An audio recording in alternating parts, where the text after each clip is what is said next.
اعوذ باللہ من الشیطان الرجیم بسم اللہ الرحمن الرحیم ان اللہ وملائکتہ یصلون علی النبی یا ایہا الذین آمنوا صلوا علیہ وسلموا تسلیما اللہم صلی علی سیدنا و نبینا و شفیعنا و مولانا محمد وعلی آل محمد وبارک وسلم۔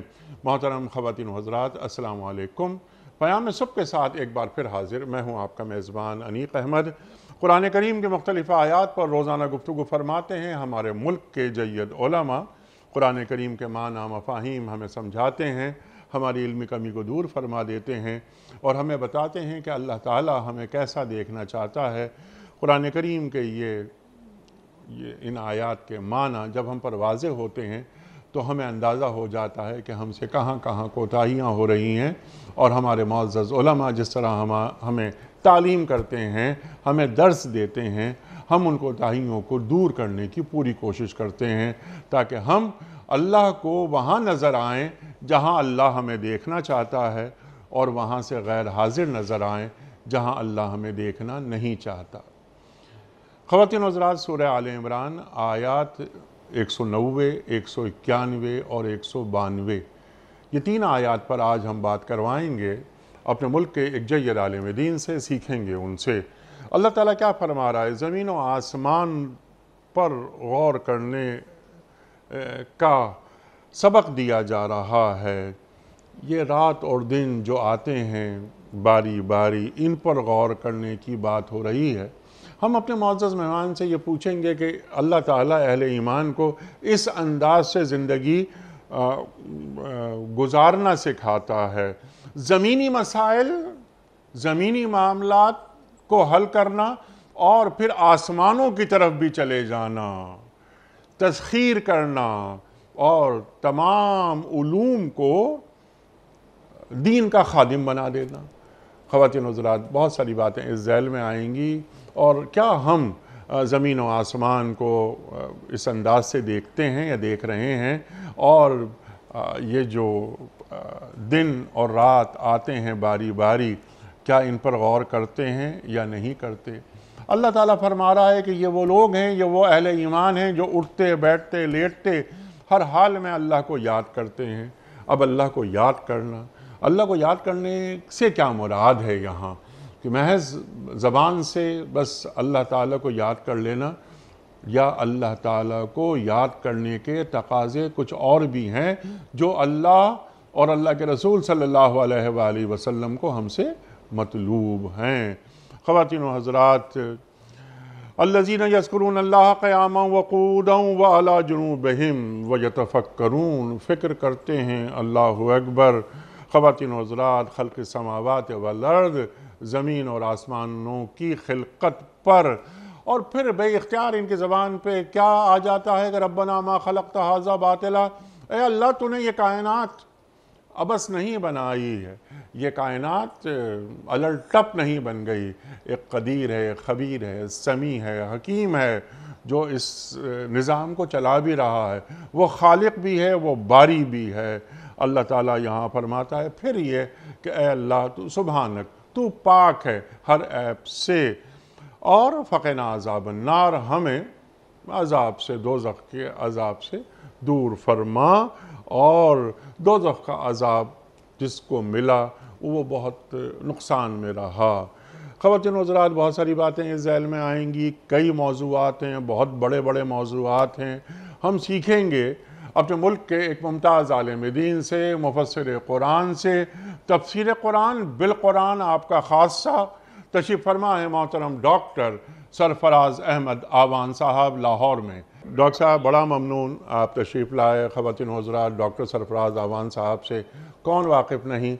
پیام صبح کا لازم جز ہمیشہ ڈاکٹر صاحب سے سیکھتے ہیں، اور جو تاثیر آپ کی گفتگو میں اللہ تعالیٰ نے رکھی ہے وہ آپ ہی کا خاصہ۔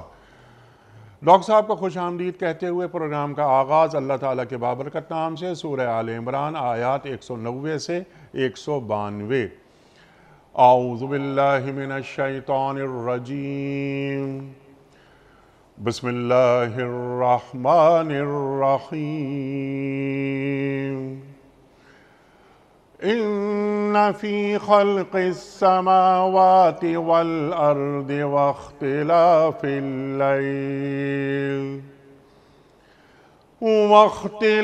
الليل والنهار لآيات لأولي الألباب الذين يذكرون الله قياما وقعودا وعلى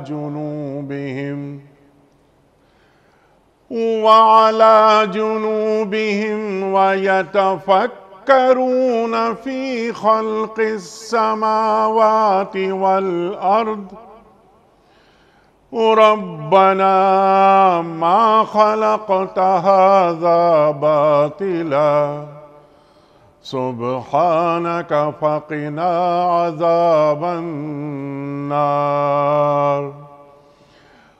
ربنا إنك من تدخل النار فقد أخزيته وما للظالمين من انصار صدق اللہ العظیم۔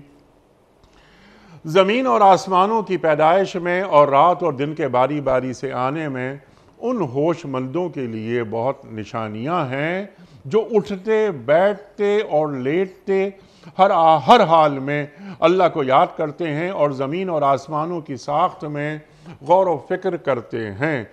وہ بے اختیار بول اٹھتے ہیں پروردگار یہ سب کچھ تو نے فضول اور بے مقصد نہیں بنایا ہے، تو پاک ہے اس سے کہ عبث کام کرے، پس اے رب ہمیں دوزخ کے عذاب سے بچا لے، تو نے جسے دوزخ میں ڈالا اسے در حقیقت بڑی ذلت اور رسوائی میں ڈال دیا، پھر ایسے ظالموں کا کوئی مددگار نہیں ہوگا۔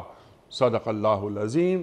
خواتین و حضرات، محترم ڈاکٹر سرفراز احمد آوان صاحب کی خدمت میں اس سے پہلے کہ ہم رکھیں آج کے پروگرام کے حوالے سے پہلا سوال کوئز، کل کے پوچھے گئے سوال کا درست جواب اور آج کا سوال آپ کی خدمت میں۔ کل کا سوال ہمارا یہ تھا کہ جب کوئی مسلمان چھینک کر الحمدللہ کہے تو سننے والے مسلمان کو جواب میں کیا کہنا چاہیے؟ صحیح جواب ہے یرحمک اللہ۔ آج کا سوال نوٹ فرما لیجئے۔ وہ کون سی مسجد ہے جس کی ایک محراب کا رخ بیت المقدس اور دوسری کا کعبۃ اللہ کی طرف ہے؟ تین آپشنز، مسجد قباء، مسجد قبلتین یا مسجد عائشہ۔ جو درست جواب آپ سمجھتے ہوں روانہ فرمائیے۔ ہمارے فون نمبرز ہیں 009221234527009۔ ہمارا دوسرا فون نمبر ہے 009221343000980۔ ہمارا ای میل ایڈریس ps@dunyatv.tv، ہمارا SMS کا نمبر 3031 اور ہمارا واٹس ایپ کا نمبر ہے 00923218250194۔ حضرت ڈاکٹر صاحب ارشاد فرمائیے، بہت سارے موضوعات ان آیات میں پنہاں ہیں، ایک ایک کر کے ہم آپ سے بات کر رہے ہیں۔ اہل ایمان کو اللہ تعالیٰ کس طرح دیکھنا چاہ رہا ہے؟ زمین اور آسمانوں کی پیدائش، رات اور دن کا آنا جانا، اللہ اکبر، اولی الالباب، یہ خردمند ہوش مند یہ کون ہیں؟ اور کیا یہ تقاضا صرف دانش مندوں سے ہوش مندوں سے ہے یا ہر اہل ایمان سے؟ ارشاد۔ الحمدللہ رب العالمین والصلاة والسلام علی سید الانبیاء وخاتم المرسلین وعلی آلہ وصحبہ اجمعین۔ اللہ تعالیٰ آپ کو جزائے خیر عطا فرمائے کہ آج آپ نے قرآن کریم کی ان آیات کا انتخاب فرمایا جن میں اللہ تعالیٰ اپنی تخلیقی قدرتوں میں غور و فکر کے لیے اصحاب عقل و دانش کو دعوت دے رہے ہیں۔ ایسے اصحاب عقل و دانش کہ جو ذکر اور فکر دونوں کو جمع کیے ہو، چونکہ محض فکر یہ خشک فلسفی پیدا کرتی ہے، ایسا ذکر جو فکر کے ساتھ مجتمع ہو، ایسے اصحاب عقل و دانش جو ان کو دونوں کو جمع کر رہے ہوں، ان کی سوچ اور ان کی فکر اور ان کا غور و فکر یقیناً بہت اعلیٰ درجے کا ہے۔ یوں تو ہر صاحب ایمان کو اللہ تعالیٰ نے حکم دیا ہے کہ وہ اللہ تعالیٰ کی قدرتوں میں غور و فکر کرے۔ سنریہم آیاتنا فی الآفاق وفی انفسہم، کہ ہم ان کو دکھائیں گے اپنی نشانیاں آفاق میں بھی اور انفس میں، اور سب کو غور و فکر کی دعوت ہے اور تلقین ہے۔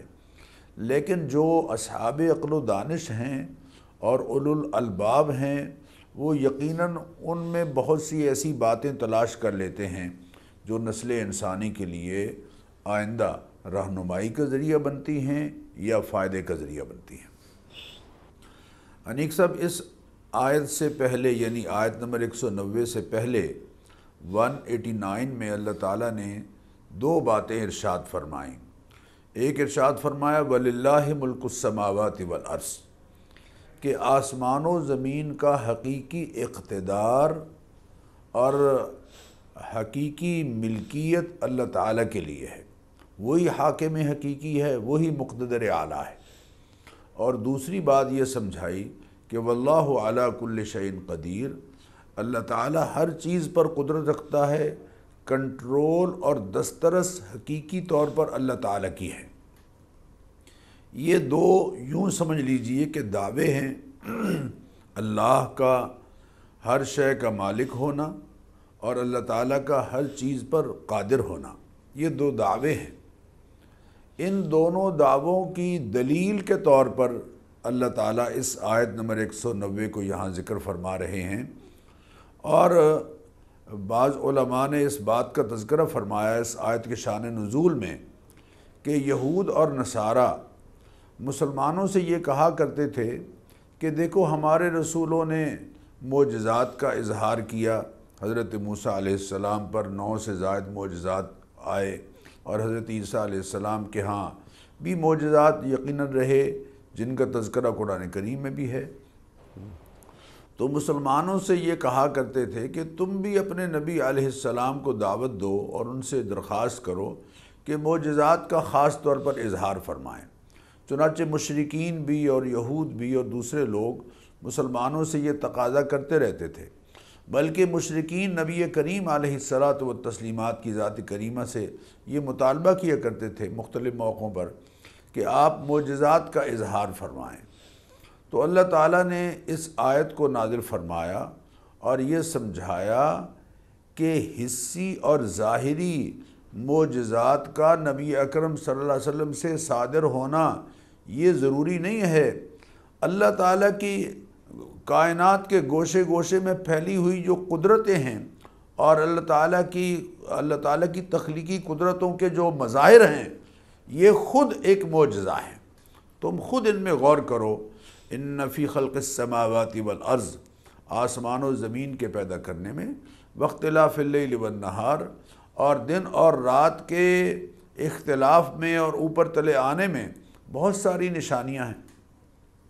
یہاں اللہ تعالیٰ نے دو دلائل ذکر فرمائے، عقلی دلیلیں، لیکن قرآن کریم کی سورہ بقرہ کی آیت نمبر 164 میں اللہ تعالیٰ نے اوپر تلے 8 دلیلیں ذکر فرمائیں، بہت غور طلب ہے۔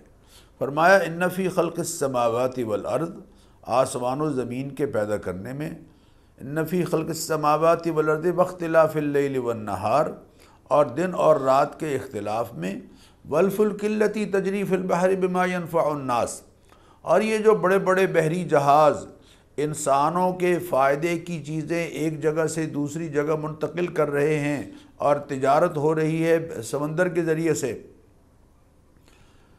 بما ينفع الناس وما انزل اللہ من السماء من ماء، اور وہ جو اللہ تعالیٰ بلندیوں سے پانی برسا رہا ہے بارش کی صورت میں یا برف باری کی صورت میں، فأحیا بہ الارض بعد موتہا، اور پھر اس پانی کے ذریعے سے بنجر زمین کو سیراب کر دیتا ہے اور اس سے فصلیں اگتی ہیں، اور وبث فیہا من کل دابہ، اور پوری زمین میں اللہ تعالیٰ نے اس نے چوپائے پھیلا دیے ہیں چلنے والے زمین پر چل رہے ہیں، وتصریف الریاح ہواؤں کے چلانے میں، والسحاب المسخر بین السماء والارض اور وہ بادل جو آسمانوں اور زمینوں کے درمیان تمہیں نظر آتے ہیں۔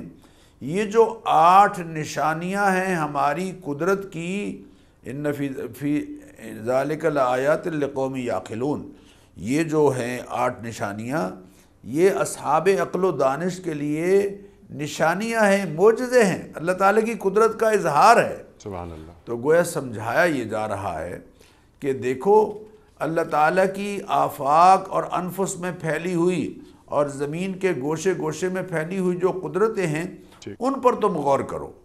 چنانچہ انیک صاحب قرآن کریم میں 57 آیات ایسی ہیں جن میں اسٹرانومی، فلکیات اور آسمان و زمین کے تخلیقی نظام کا اللہ تعالیٰ نے ذکر فرمایا ہے۔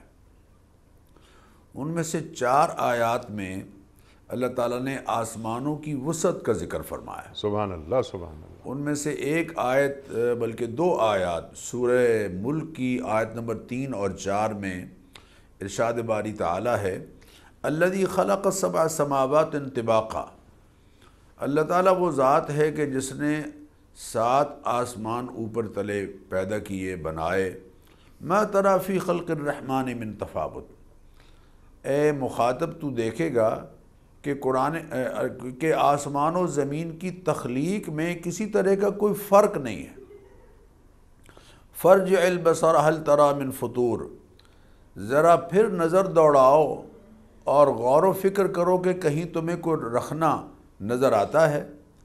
ثم ارجع البصر کرتین ینقلب الیک البصر خاسئا وهو حسیر، بلکہ بار بار نظر دوڑاؤ اور غور و فکر کرو تو کہیں تمہیں کوئی رخنا نظر آئے، لیکن نہیں نظر آئے گا، بلکہ تھک ہار کر تمہاری نگاہ جو ہے وہ نامراد لوٹے گی۔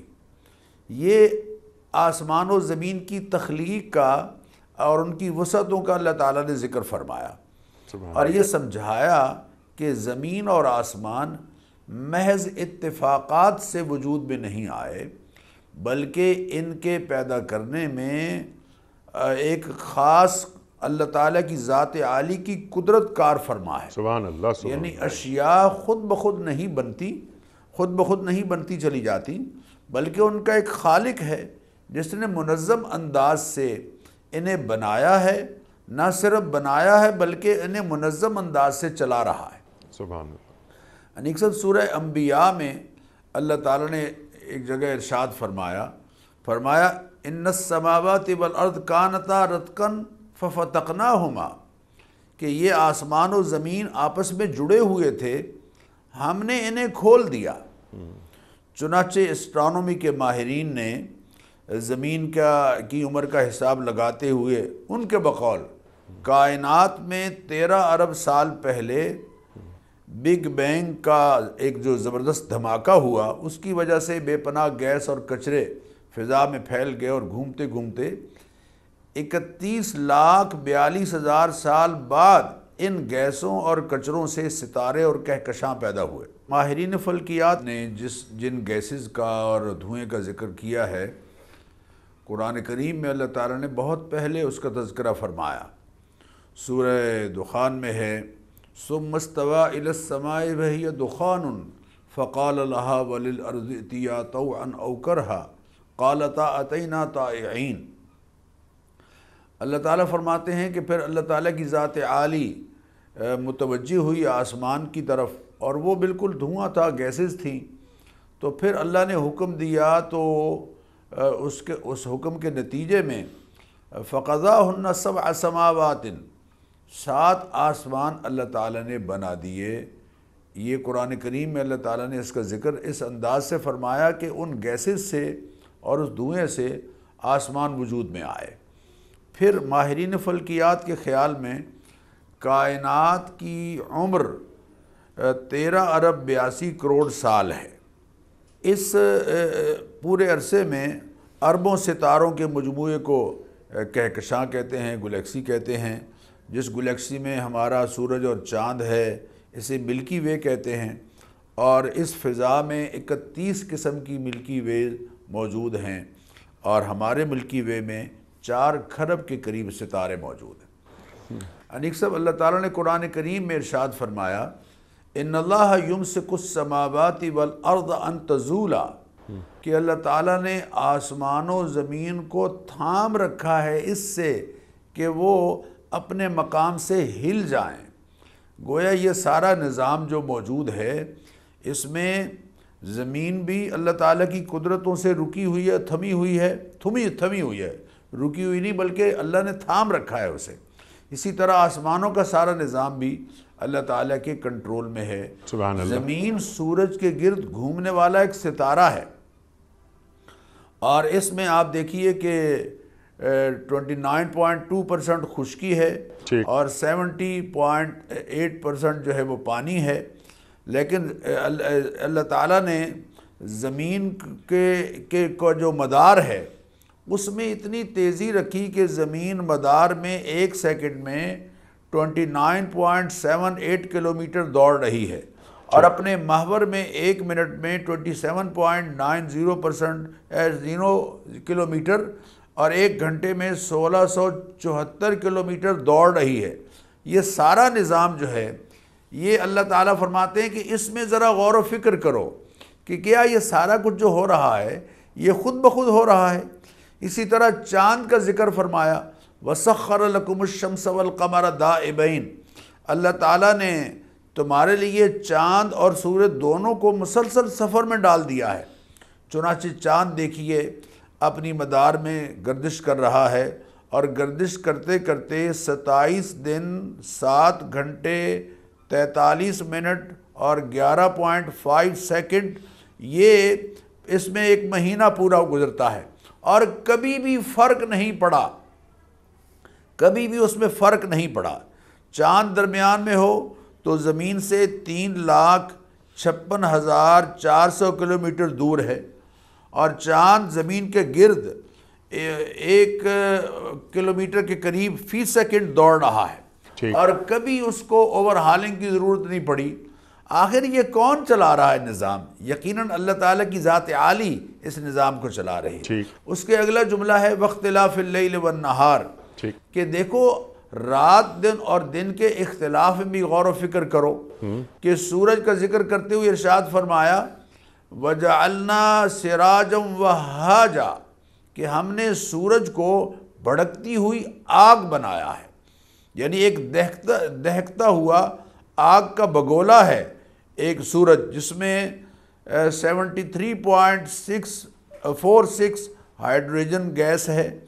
1 سیکنڈ میں 40,000 ٹن گیس جل جاتی ہے، اور 4 ارب سال سے یہ جل رہی ہے، اور گیس جلنے سے 3 چیزیں پیدا ہوتی ہیں، روشنی، گرمی اور مقناطیسیت۔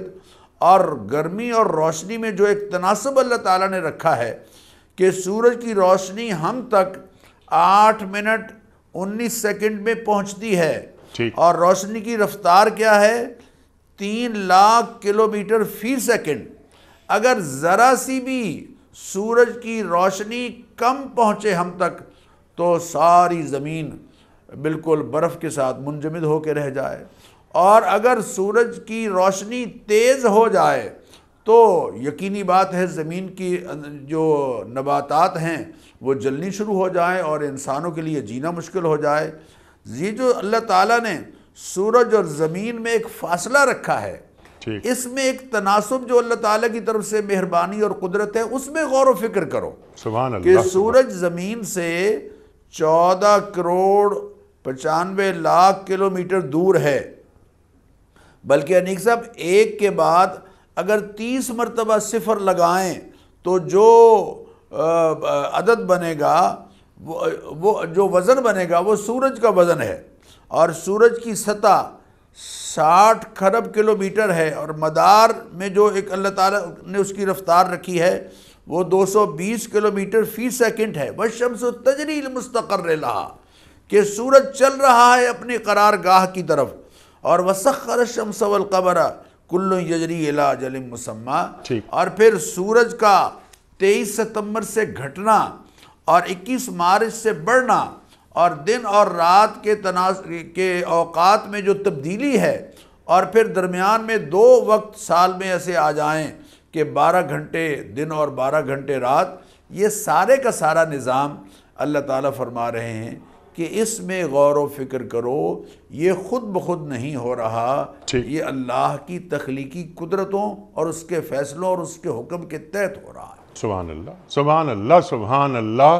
اچھا ڈاکٹر صاحب، یہ لیل اور نہار کے درمیان جو اختلاف ہے، جس جانب آپ گفتگو فرما رہے ہیں، کہ اس کو ہم زمانے کا اختلاف بھی کہہ سکتے ہیں جو چند مفسرین نے لکھا ہے؟ بالکل، اس میں کوئی شک نہیں۔ اصل تو اللہ تعالیٰ نے ہر زمانے میں لوگوں کو غور و فکر کی دعوت دی، تو لوگوں نے اپنے اپنے حساب سے اسے دیکھا اور اپنے اپنے زاویے سے اسے دیکھا۔ جن لوگوں نے زمانوں کے حوالے سے اختلاف کی بات کی، وہ بھی اپنی جگہ بالکل درست ہے، اور رات اور دن میں جو فرق رکھا ہے کہ ایک دن میں سورج کے طلوع ہونے میں جو 1 منٹ یا اس سے تھوڑا سا زائد وقت ہے، اور وہ بڑھتے بڑھتے ایک اسٹیج پر پہنچ جاتا ہے کہ 23 ستمبر کو بالکل رات اور دن برابر ہو جاتے ہیں۔ اسی طرح پھر مارچ میں 21 مارچ میں دن اور رات برابر ہو جاتے ہیں۔ یہ جو فرق تھوڑا تھوڑا ہے، اس میں ذرا سا بھی کہیں تبدیلی نہیں آ رہی، ذرا سا بھی فرق نہیں آ رہا۔ تو اللہ فرماتے ہیں کہ جیسے زمانے مختلف، یقیناً اوقات، زمانہ تو یوں کہہ لیجئے کہ ایک جیسا ہی ہے، رہتا ہے، لوگ تبدیل ہوتے رہتے ہیں، لوگوں کی سوچ تبدیل ہوتی رہتی ہے، لوگوں کی سوچ میں اور فکر میں اور ان کے مطالعے میں اور ان کے علم میں نئی نئی باتیں سامنے آتی رہتی ہیں۔ اسی لیے حضور اکرم صلی اللہ علیہ وسلم نے فرمایا کہ لا تسبوا الدہر، زمانے کو گالی نہ دو، حدیث قدسی ہے، فإنی انا الدہر، اس لیے کہ مؤثر جو ہے وہ میری ذات ہے، زمانہ نہیں ہے۔ تو زمانوں میں جو تبدیلیاں آتی رہیں وہ بھی اپنی جگہ درست ہیں، لیکن دن اور رات کے اوقات میں جو فرق ہے، یہ بھی ایک بڑی اہم بات ہے جو غور طلب ہے۔ علوم کی طرف جاؤ تو خدا سے غافل نہ ہو جاؤ، خدا کی طرف جاؤ تو علوم سے غافل نہ ہو جاؤ۔ ذکر اور فکر، جس جانب آپ نے اشارہ فرمایا، علم کو معلوم کی طرف لے جاؤ۔ ڈاکٹر صاحب، سبحان اللہ، سبحان اللہ۔ اچھا، قرآن کریم کی یہ آیات جن پر گفتگو آپ فرما رہے ہیں، سرکار دو عالم صلی اللہ علیہ وآلہ وسلم تہجد میں پڑھا کرتے تھے، ٹھیک ہے ڈاکٹر صاحب؟ بالکل درست ہے، بالکل درست ہے۔ کیا ہمیں ایک سبق اور یہ بھی دیا جا رہا ہے ان آیات میں تمام انسانیت کو کہ دنیا محبت کی جگہ نہیں، غور و فکر کی جگہ ہے؟ بالکل، اس میں کوئی شک نہیں۔ انیک صاحب، حضور اکرم صلی اللہ تعالیٰ علیہ وسلم کا معمول ام المؤمنین سیدہ عائشہ صدیقہ رضی اللہ تعالیٰ عنہ نے ذکر فرمایا کہ نبی کریم علیہ الصلاۃ والتسلیمات جب نیند سے بیدار ہوتے تو کچھ دیر بستر پر بیٹھے رہتے اور اپنے مبارک ہاتھ اپنے چہرے پر اور خاص طور پر اپنے آنکھوں پر پھیرتے، اور پھیر کر پھر یہ آیات پڑھتے۔ یہ 10 آیات جو سورہ آل عمران کی آیات ہیں، ان میں اصل میں جو بہت آدمی صبح خیزی کا جن کو تجربہ ہے، وہ اس بات پر یقیناً اتفاق کریں گے کہ صبح کے وقت آدمی بالکل فریش ہوتا ہے، ٹھیک، اور وہ سوچ و بچار کے حوالے سے، بلکہ بعض اصحاب علم تو یہ کہتے ہیں کہ ہم جو کوئی تحریری کام جب کرنا چاہ رہے ہوتے ہیں تو سحری کے اوقات ہم منتخب کرتے ہیں، اس وقت ذہن چونکہ بالکل فریش ہوتا ہے تو بڑی آسانی کے ساتھ بات بہتر انداز سے سمجھی جا سکتی ہے، لکھی جا سکتی ہے۔ تو اسی لیے آیات حضور اکرم صلی اللہ علیہ وسلم یہ پڑھا کرتے تھے، گویا سبق یہ دے رہے ہیں کہ پہلے وقت میں اللہ تعالیٰ کی نشانیوں میں غور و فکر کرو، اور غور و فکر کرنے والے کون ہیں؟ اولو الالباب۔ یہ اولو زو کی جمع ہے اور الباب لب کی جمع ہے، اور لب کہتے ہیں خلاصے کو، اور ذہن میں یعنی انسانی ذہن میں جو بات اچھی طرح کسی کے بیٹھ جائے وہ صاحب عقل ہے، یقینی بات ہے۔ تو اولو الالباب سے یہ کہا جا رہا ہے کہ تم غور و فکر کرو ان ساری چیزوں میں، اور وہ اولو الالباب کہ الذین یذکرون اللہ قیاما وقعودا، کہ جو اللہ تعالیٰ کا ذکر کرتے ہیں کھڑے بیٹھے، وعلی جنوبہم اور پہلو کے بل لیٹے ہوئے بھی۔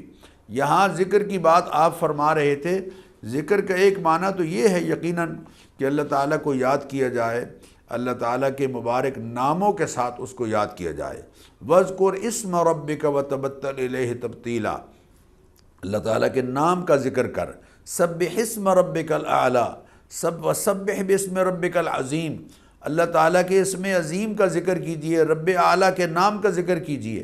یہ بھی اپنی جگہ ذکر ہے، لیکن اعلیٰ درجے کا ذکر جو ہے وہ ذکر بمعنی تذکیر کیا ہے، یاد دہانی کے، کہ اللہ کی یاد ہر لمحہ رہے، اللہ کا دھیان ہر لمحہ رہے۔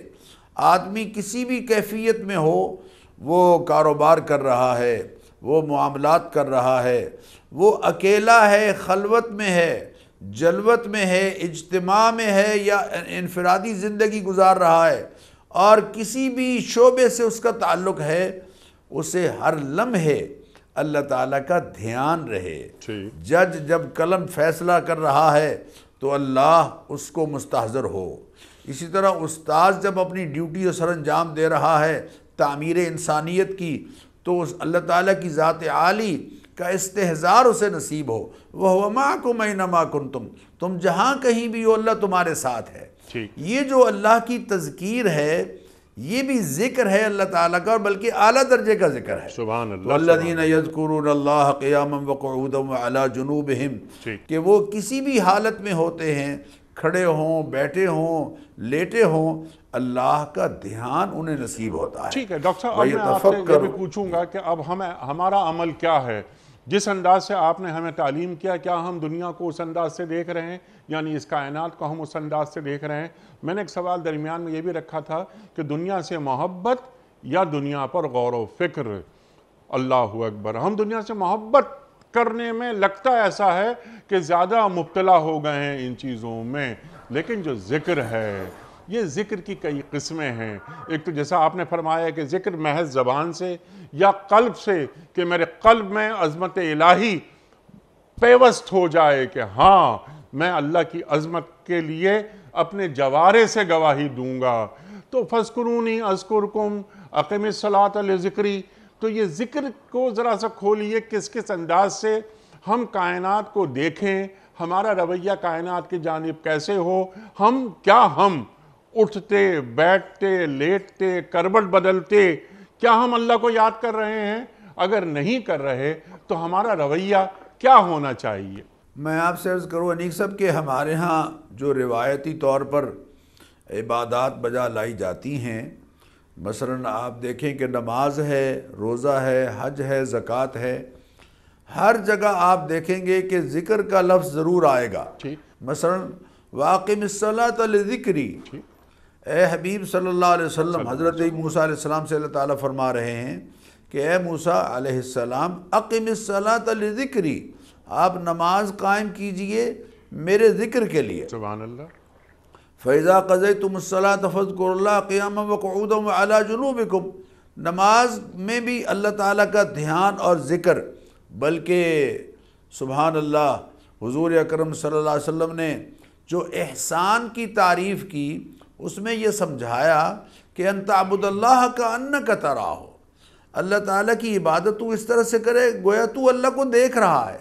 اب یہ دھیان کی اعلیٰ سٹیج ہے کہ انسان اس سٹیج پر اپنے آپ کو لے جائے کہ گویا وہ اللہ تعالیٰ کی ذات عالی کو دیکھ رہا ہے۔ فَإِن لَمْ تَكُنْ تَرَاهُ فَإِنَّهُ يَرَاكَ، اگر تو دیکھ نہیں رہا، ابھی اس سطح پر اپنے آپ کو نہیں پہنچا پایا، تو پھر اتنا تو ضرور دھیان میں رکھ کہ اللہ تجھے دیکھ رہا ہے۔ سبحان اللہ۔ تو کیمرے کی آنکھ تجھے دیکھ رہی ہے، اس جملے سے جتنا خوف ہمارے دلوں میں پیدا ہوتا ہے اس سے کہیں زیادہ یہ یقین ہمارے دلوں میں ہونا چاہیے کہ اللہ کی ذات عالی ہمیں دیکھ رہی ہے۔ اور وَمَا تَكُونُ فِي شَأْنٍ وَمَا تَتْلُو مِنْهُ مِنْ قُرْآنٍ وَلَا تَعْمَلُونَ مِنْ عَمَلٍ إِلَّا كُنَّا عَلَيْكُمْ شُهُودًا إِذْ تُفِيضُونَ فِيهِ، لوگوں جب تم کسی کام میں کھپے ہوئے ہوتے ہو تو ہم پوری طرح تمہیں دیکھ رہے ہوتے ہیں، تم ہماری نگاہ میں ہوتے ہو، یہ دھیان آپ نے بالکل درست فرمایا کہ زمین میں جو غور و فکر، یہ کائنات جو ہے یہ محبت کے لیے نہیں بلکہ غور و فکر کے لیے ہے، اور بار بار یعنی 756 مرتبہ قرآن کریم میں اللہ تعالیٰ نے غور و فکر کی ہمیں دعوت دی ہے۔ تو یہاں یہ سمجھایا جا رہا ہے کہ ذکر محض زبان کی حد تک محدود نہ رہے، نماز میں بھی تذکیر ہے، روزے میں بھی تذکیر ہے، حج میں بھی تذکیر ہے، اور زکوٰۃ میں تو یقینی بات ہے مال جب کسی کے سپرد کر رہے ہوتے ہیں تو اللہ تعالیٰ کی ذات عالی کی خوشنودی حاصل کرنے کے لیے کر رہے ہوتے ہیں۔ تو تمام عبادات میں اصل جو روح ہے وہ اللہ تعالیٰ کا استحضار، اللہ تعالیٰ کی ذات عالی کے وجود اور اللہ تعالیٰ کی ذات عالی کی ہستی کی طرف ہماری توجہ، یہ اصل میں بنیادی بات۔ تو فرمایا وَيَتَفَكَّرُونَ فِي خَلْقِ السَّمَاوَاتِ وَالْأَرْضِ، آسمان و زمین کی تخلیق میں غور و فکر کرتے ہیں کہ زمین میں اللہ نے کس طرح سے پہاڑ رکھ دیے ہیں، زمین میں اللہ تعالیٰ نے کس طرح سے دریا رکھ دیے ہیں، زمین میں کس طرح سے اللہ تعالیٰ نے نباتات اور جمادات کا ایک نظام رکھ دیا ہے، اور ان پہاڑوں کے اندر پھر کتنے پوشیدہ خزانے رکھ دیے ہیں، پھر اس زمین میں کیا کیا خزانے ہیں جو انسان کے لیے اللہ تعالیٰ نے رکھ دیے ہیں۔ وَسَخَّرَ لَكُمُ الشَّمْسَ وَالْقَمَرَ دَائِبَيْنِ وَسَخَّرَ لَكُمُ اللَّيْلَ وَالنَّهَارَ وَآتَاكُم مِّن كُلِّ مَا سَأَلْتُمُوهُ، جو تم نے اس سے مانگنا تھا وہ پہلے ہی اس نے زمین میں تمہارے لیے رکھ دیا ہے۔ وَإِن تَعُدُّوا نِعْمَةَ اللَّهِ لَا تُحْصُوهَا، اگر اللہ تعالیٰ کی نعمتوں کو تم شمار کرنا چاہو تو نہیں شمار کر سکتے۔ یہ ساری جو چیزیں اللہ نے، دیکھیں انسان کی ضرورت کے لیے ہر چیز اللہ نے زمین میں رکھ دیا ہے۔ اللہ اکبر، اللہ اکبر۔ چاند سورج اور ستارے ہیں ضیاء کے واسطے، اور کھیتیاں سرسبز ہیں تیری غذا کے واسطے، سارا جہاں تیرے لیے اور تو خدا کے واسطے۔ کیا بات ہے، سارا جہاں تیرے لیے ہے، سارا جہاں تیرے بغیر بس سکتا ہے، چل سکتا ہے، قائم رہ سکتا ہے، لیکن تو اس سارے اس نظام کے بغیر نہیں رہ سکتا، نہ پانی کے بغیر زندہ رہ سکتا ہے، نہ خوراک کے بغیر زندہ رہ سکتا ہے۔ وَيَتَفَكَّرُونَ فِي خَلْقِ السَّمَاوَاتِ وَالْأَرْضِ، آسمان و زمین کی تخلیق میں وہ غور و فکر کرتے ہیں، اور پھر بالآخر بے ساختہ یہ کہہ بیٹھتے ہیں ربنا ما خلقت هذا باطلا، اے پروردگار تو نے یہ جو کچھ پیدا کیا ہے یہ عبث اور بیکار پیدا نہیں کیا ہے۔ یہاں باطل کا جو لفظ ہے یہ جھوٹ کے معنی میں بھی استعمال ہوتا ہے، لیکن باطل کا لفظ جو ہے وہ بے مقصد اور عبث کسی چیز کے لیے بھی آتا ہے قرآن کریم میں۔ ربنا ما خلقت هذا باطلا، اے پروردگار تو نے زمین میں جو کچھ پیدا کیا ہے یہ سب ہماری ضرورتوں کے لیے ہے، ہم انسان کی ضرورت کے لیے ہے، انسان کے فائدے کے لیے ہے۔ انسان ان سب چیزوں کے بغیر نہیں رہ سکے گا، نہیں رہ سکتا۔ ہر چیز جو انسان کی ضرورت کی ہے وہ اللہ تعالیٰ نے رکھ دی، اور یہ کہا کہ ما خلقت هذا باطلا، اے پروردگار تو نے کوئی چیز بے مقصد پیدا نہیں کی۔ سانپ تک اور بچھو تک جو انتہائی زہریلے جانور ہیں ان کا زہر بھی انسان کے علاج میں استعمال ہوتا چلا جا رہا ہے۔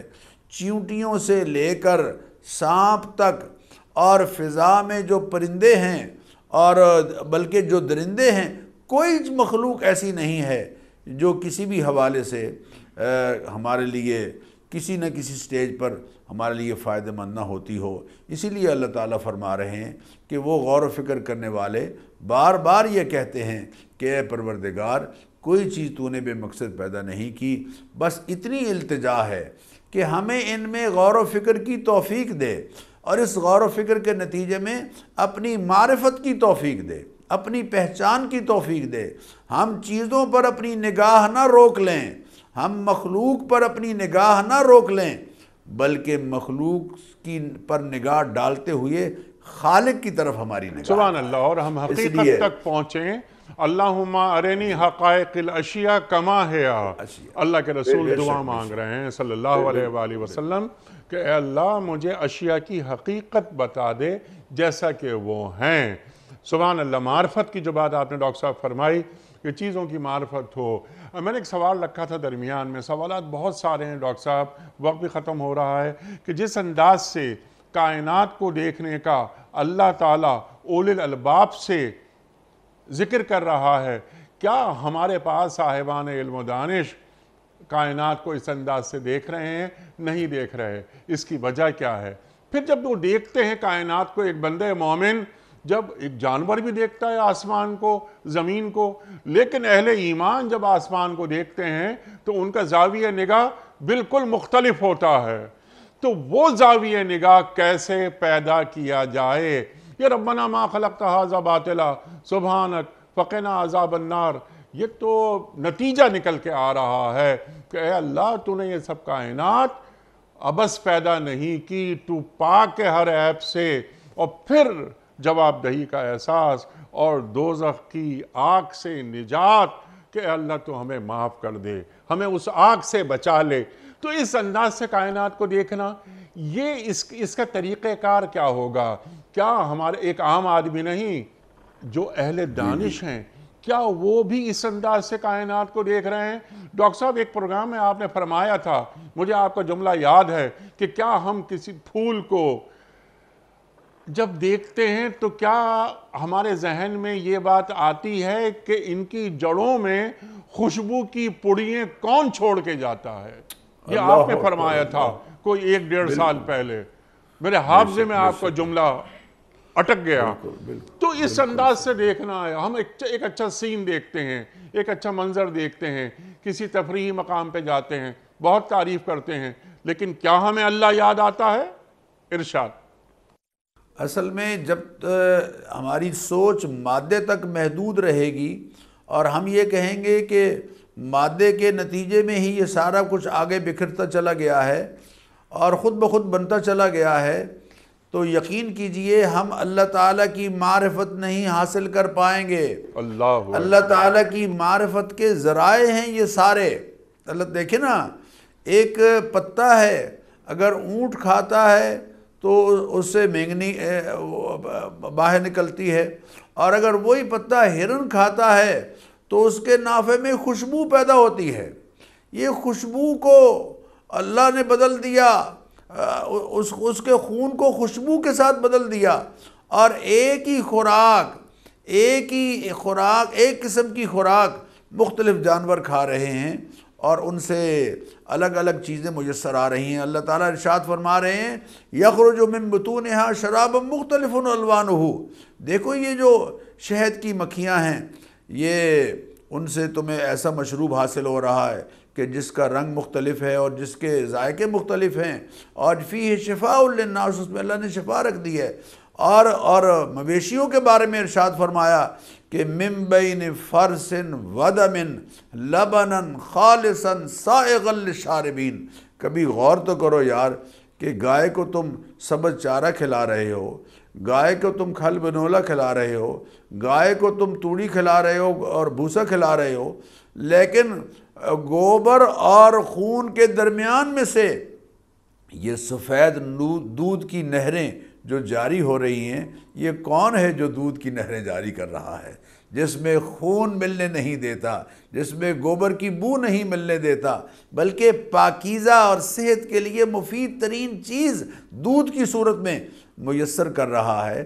تو جس نے تو گائے تک ہی رکھا ذہن اور گاؤں کو ماتا کہہ کر گائے تک ہی رک گیا، وہ تو آگے نہیں بڑھا، لیکن جس نے یہ غور کیا کہ من بین فرس ودم، خون اور گوبر کے درمیان میں سے لبنا خالصا، خالص دودھ، سائغا للشاربین، پینے والوں کو سیراب کرنے والا اور ان کے لیے صحت مند غذا ثابت ہونے والا، جب اس طرف نگاہ جائے گی کہ کون ہے یہ سارا جو فیصلے کر رہا ہے اور یہ تفریق کر رہا ہے اور یہ فرق پیدا کر رہا ہے اور یہ پاکیزہ خوراک میسر کر رہا ہے، اس ذات عالی پر جب نگاہ آئے گی تو پھر انسان اللہ کی معرفت ان چیزوں کے ذریعے سے حاصل کر پائے گا اور ان چیزوں کو اللہ کی معرفت کا ذریعہ سمجھے گا۔ سبحان اللہ۔ ڈاکٹر صاحب، آج کے پروگرام کا آخری سوال کہ وہ آنکھ کیسے پیدا کی جائے؟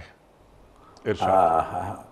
وہ تو جی اللہ کا دھیان پیدا کیے بغیر نہیں ہو سکتی۔ یقیناً اللہ تعالی ہمارا خالق ہے، ہمارا مالک ہے، بلکہ وہ هو الغفور الودود، وہ تو بڑا پیار کرنے والا ہے، وہ بڑی محبت کرنے والا ہے۔ فعال لما یرید، جسے چاہتا ہے اسے کر گزرنے پر پوری طرح قدرت رکھتا ہے۔ لا یسأل عما یفعل، اس سے کوئی پوچھ نہیں سکتا۔ وہم یسألون، وہ کیا کر رہا ہے اس سے کوئی پوچھنے والا نہیں۔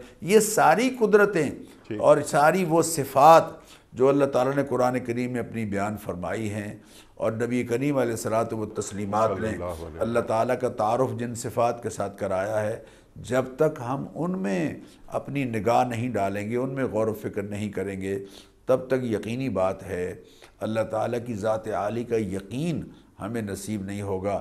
وہ اللہ والے کہا کرتے تھے کہ دیکھو اللہ معی، اللہ میرے ساتھ ہے، اللہ ناظری، اللہ مجھے دیکھ رہا ہے۔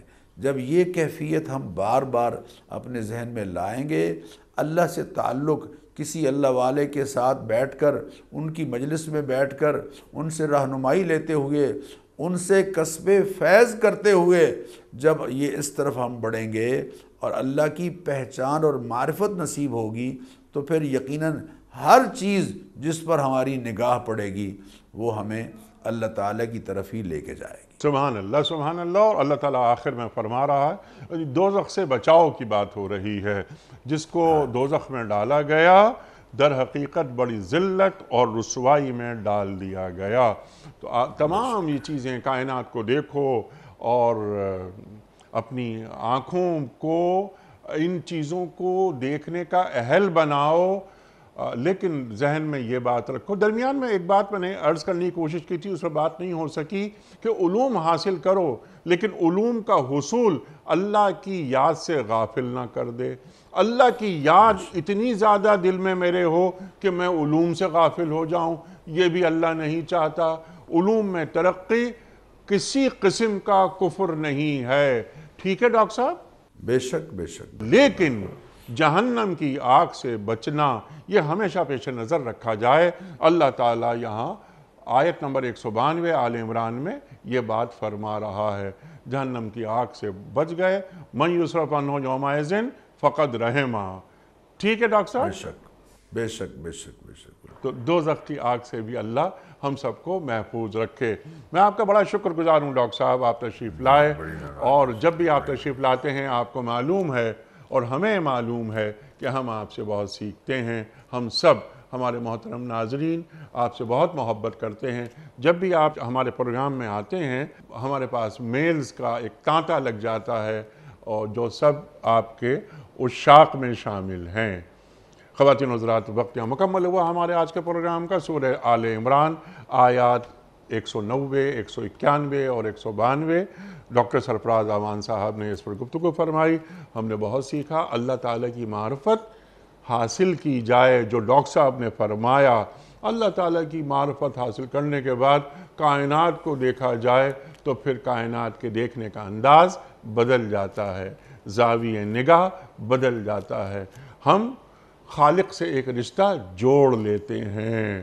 لیکن ربنا ما خلقت ھذا باطلا کے بعد سبحانک، اور سبحانک کے بعد فقنا عذاب النار۔ اللہ تو ہر عیب سے پاک ہے، لیکن اے اللہ تو ہمیں دوزخ کے آگ سے محفوظ رکھ۔ کوئز۔ کل کا ہمارا سوال یہ تھا کہ جب مسلمان چھینک کر الحمدللہ کہے تو سننے والے مسلمان کو جواب میں کیا کہنا چاہیے؟ درست جواب یرحمک اللہ۔ آج کا سوال نوٹ فرما لیجئے۔ وہ کون سی مسجد ہے جس کی ایک محراب کا رخ بیت المقدس اور دوسری کا کعبۃ اللہ کی طرف ہے؟ مسجد قباء یا مسجد قبلتین یا مسجد عائشہ؟ جو درست جواب آپ سمجھتے ہوں روانہ فرمائیے۔ ہمارے فون نمبرز ہیں 0092213452709۔ ہمارا دوسرا فون نمبر ہے 009221343000980۔ ہمارا ای میل ایڈریس ps@dunyatv.tv۔ ہمارا SMS کا نمبر 3031، اور ہمارا واٹس ایپ کا نمبر ہے 0092321825019 وقت قرآن اندازی کا۔ کراچی میں کوئی مہمان نہیں ہمارا، تو یہ خوشگوار فریضہ میں ادا کرتا ہوں، اور میں نے ایک پرچی نکال لی اور آج کے یہ ہیں ندیم مسعود صاحب لاہور سے۔ ندیم مسعود صاحب آپ کی خدمت میں دنیا ٹی وی کی جانب سے دینی کتب پر مشتمل گفٹ ہیمپر آپ کے گھر بذریعہ کوریئر روانہ کیا جا رہا ہے۔ آپ کو بہت بہت مبارک ہو۔ خواتین حضرات، یہ چھوٹا سا ایک سلسلہ ہوتا ہے دینی معلومات کے فروغ کے لیے۔ روزانہ ہم ایک سوال رکھتے ہیں، بہت ساری پرچیاں آتی ہیں ہمارے پاس، یعنی صحیح جوابات، اور ایک خوش نصیب کو ہم دینی کتب پر مشتمل یہ گفٹ ہیمپر اس کے گھر بذریعہ کوریئر روانہ کر دیتے ہیں تاکہ دینی معلومات کا فروغ ہو۔ وہ یہی محرک ہے اس سلسلے کا۔ اختتام ہوتا ہے پیام صبح کا روزانہ ایک قول پر، اور وہ قول ہوتا ہے صاحب نہج البلاغہ امیر المومنین حضرت علی مرتضیٰ کرم اللہ وجہہ کا۔ آپ فرماتے ہیں کہ شک یقین کو بگاڑتا اور دین کو برباد کر دیتا ہے۔ شک یقین کو بگاڑتا اور دین کو برباد کر دیتا ہے۔ سبحان اللہ سبحان اللہ۔ اپنے میزبان انیق احمد کو کل تک کے لیے اجازت دیجیے۔ خدا حافظ۔